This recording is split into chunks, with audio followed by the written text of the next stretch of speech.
प्यारे विद्यार्थियों, SV children academy Rawla मंडी के इस ऑनलाइन प्लेटफॉर्म में आपका सभी का स्वागत है। तो जैसे कि आपको पता है, आपको सारे विषयों की ऑनलाइन क्लासें उपलब्ध करवाई जा रही है और आप भी पढ़ रहे हो लगातार। आपका होमवर्क भी चेक गुरुजी कर रहे हैं जैसे जैसे, तो सब बढ़िया तरीके से पढ़ते रहे, होमवर्क अपना करते रहे। जैसे हमारा एक अध्याय पूरा होगा, जैसे हमारा इस सामाजिक विज्ञान कक्षा 7 के जो विद्यार्थी हैं उनका पहला पाठ पूरा हो गया ना, और उसके प्रश्न उत्तर भी मैंने आपको करवा दिए, आपने कर लिए होंगे। तो जल्दी आपके पास गुरुजी दोबारा फिर राउंड लगाएंगे और आपके पास मतलब आपकी कॉपी चेक करेंगे आपने कैसे प्रश्न किए हैं, कितने याद के साथ साथ में इनको याद भी करना है, प्रश्न सुनेंगे आपसे। तो आज हम दूसरा पाठ स्टार्ट कर रहे हैं। कौन सा? सामाजिक विज्ञान का दूसरा पाठ, और उस पाठ का नाम क्या है? नए राजा और उनके राज्य। नए राजा और उनके राज्यों का ये पाठ है। इसको हम स्टार्ट कर रहे हैं। कैसे कैसे राजा बने, क्योंकि जो ताकतवर होता था वो राजा बनता था ना। और वो राजा क्या करता था? एक राष्ट्र का निर्माण करता था, बहुत बड़ी सेना रखता था और दूसरे देशों के साथ युद्ध कर करके बहुत बड़ा साम्राज्य स्थापित कर लेता। यानी नए राजा और उनके राज्य, बहुत सारे राज्य बन गए। देखो 7वीं सदी के बाद, अब आपसे पूछे अब कौन सी सदी चल रही है, अब आपसे कोई पूछ ले सदी कौन सी चल रही है, अब क्या बताओगे आप? 7वीं क्लास के विद्यार्थी हो, आपसे पूछे कि कौन सी सदी चल रही है, तो आप क्या बताओगे? कौन सी सदी बताओगे? तो अब 21वीं सदी चल रही है। जो सन चलता है ना, जैसे हम 2020 चल रहा है, तो 2020 है तो अगली सदी हो जाएगी 21वीं सदी। तो देखो 7वीं सदी की बात हो रही है, इसका मतलब 600 ईस्वी में। कब? 600 ईस्वी में। तो 7वीं सदी के बाद कई राजवंशों का उदय हुआ। 7वीं सदी के बाद कई राजवंशों का मतलब बहुत से राजा का वंश उदय हो गया। अलग अलग क्षेत्रों में अलग अलग राजा आ गए। 7वीं सदी से 12वीं सदी तक का काल, 7वीं सदी से 12वीं सदी तक का काल राजपूत काल कहलाता है। यानी सही रूप से किसका उदय हुआ? 7वीं से लेकर 12वीं। पेपर में आपके प्रश्न आएगा, आपसे क्या पूछेंगे कि बताइए निम्न में, यानी बताइए राजपूत काल कब से कब तक था, तो आपका उत्तर क्या होगा? 7वीं से 12वीं सदी का काल क्या होगा? राजपूत काल होगा। ठीक है, साथ साथ में मेन चीजें आपको बता रहे हैं, बाकी आप किताब में से पढ़ लेना।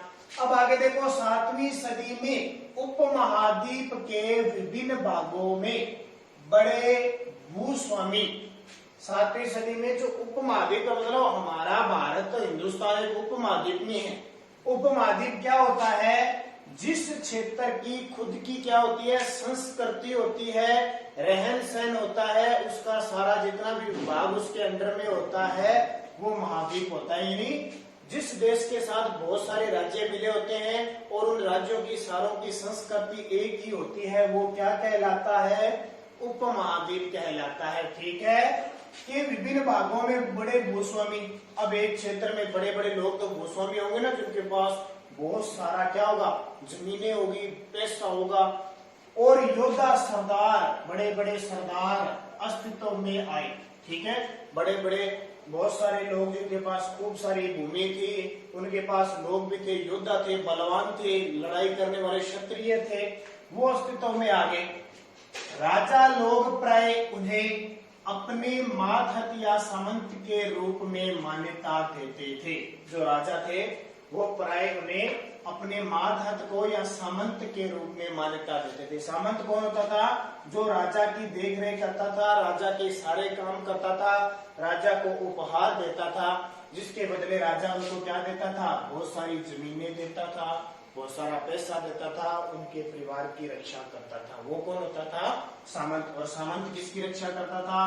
राजा के सारे काम करता था। अधिक्षता और संपदा हासिल करने पर सामंत अपने आप को महासामंत, महामंडलेश्वर इत्यादि घोषित कर देते थे। अगर कोई सामंत ताकतवर हो जाता था, खूब सारा उसके पास पैसा हो जाता था, ठीक है, ये जो सामंत है ना, ये राजा का सहयोगी करता था। बहुत सारे सामंत ऐसे हुआ करते थे जो खूब सारा उनके पास पैसा हो जाता था वो तो अपने आप को वो सामंत से क्या कहते थे, महासामंत कहते थे, महामंडलेश्वर कहते थे, बड़े विशाल भूमि का स्वामी कहते थे। अपने आप को वो घोषित कर देते थे। कभी कभी राजा से स्वतंत्र भी हो जाते थे।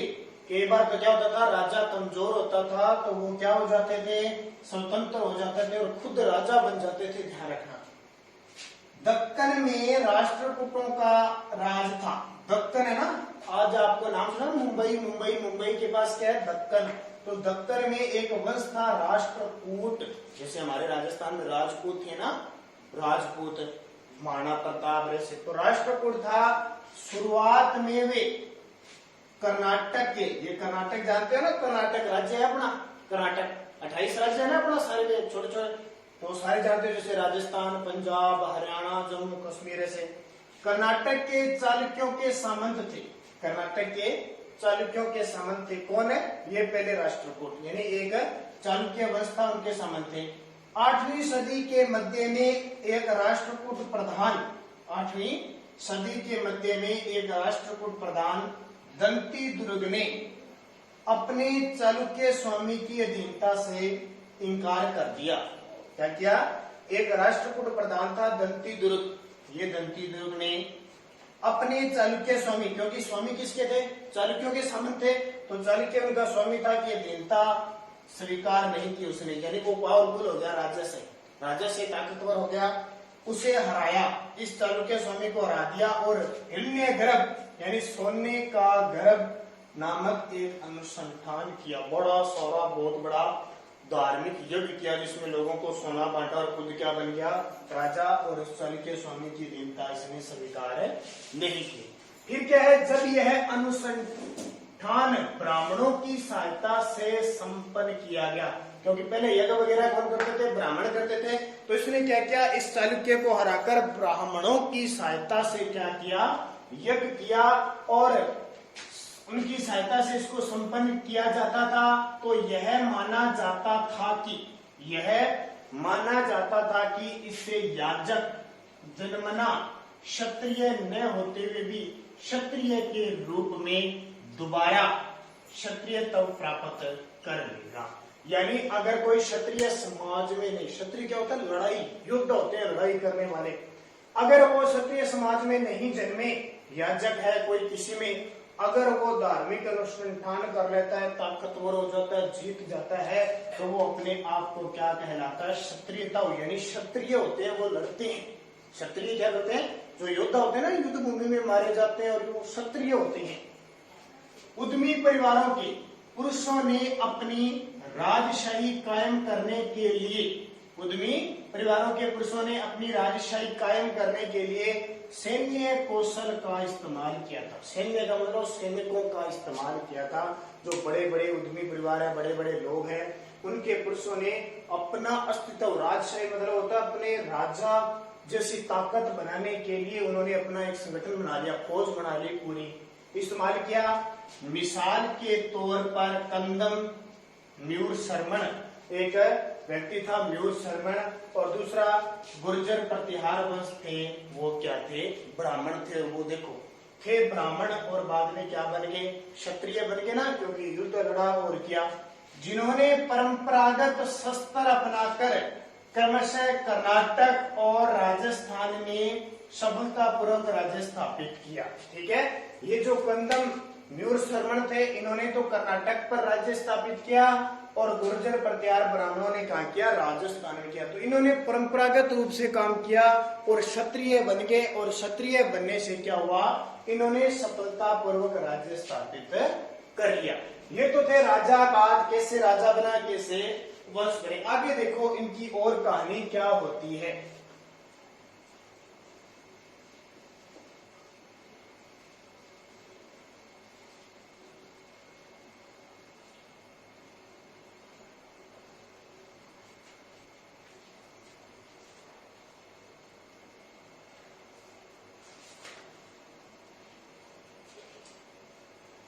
अब देखो यहां तक हमने सारे पढ़ लिए ना।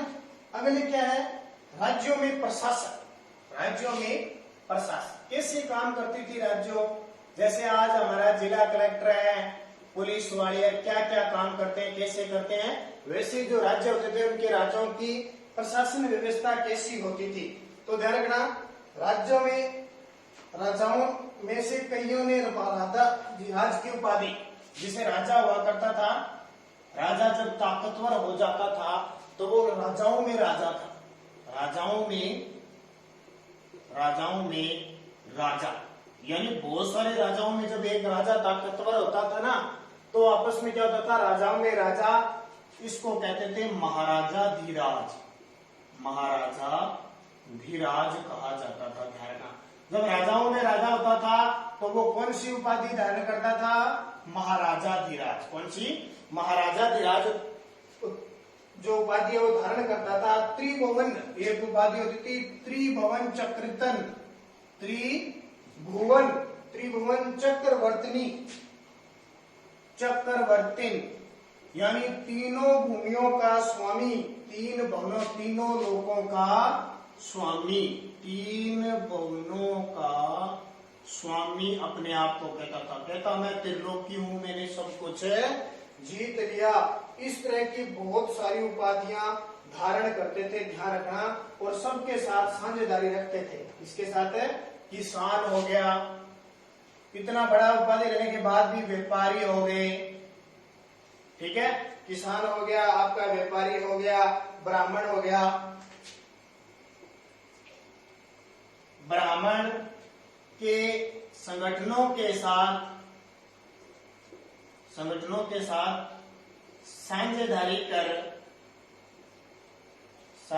कर सत्ता संभालते थे,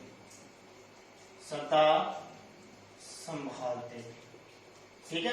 ये ध्यान रखना, किसान है, कोई व्यापारी है, कोई ब्राह्मण है, कोई संगठन है, इनके साथ ये साझेदारी कर क्या संभालते थे, सत्ता संभालते थे, ताकि इनकी जो राज व्यवस्था वो बढ़िया तरीके से चल सके, उन्हें किसी भी प्रकार की नौबत नहीं आए, और एक क्षत्रिय के रूप में। अब देखो, एलोरा की गुफा होती है, पहले विशेष में एलोरा की गुफा एक भित्ति चित्रण है। भित्ति चित्रण का मतलब क्या होता है कि ये गुफा है, ठीक है। भित्ति चित्रण का मतलब होता है दीवार पर चित्रकारी करनी। जो एलोरा की गुफा है ना महाराष्ट्र में, इस दीवार पर वहां चित्र बनाए हुए, यानी पत्थर है, पत्थर को खोद के कुरेद के ऐसे बहुत सारे बनाए हुए। ध्यान रखना, इसमें विष्णु को विष्णु नरसिंह अवतार है ना, विष्णु भगवान का नरसिंह अवतार वो बनाया गया चित्र में, विष्णु भगवान का नरसिंह अवतार दिखाया गया है। और कब की है ये, जो शासक है ना राष्ट्रकूटों ने बनाई थी। एलोरा के जो कैलाश जो ये मंदिर है, ये भगवान विष्णु की मंदिर, और किसने बनाए थे, राष्ट्रकूटों ने। तो इस तरह आपको पढ़ना है। अगले वीडियो में हम नई चीजें पढ़ेंगे, कैसे इनकी प्रशासन व्यवस्था चलती है, और तब तक आप इसको बढ़िया तरीके से पढ़ लेना।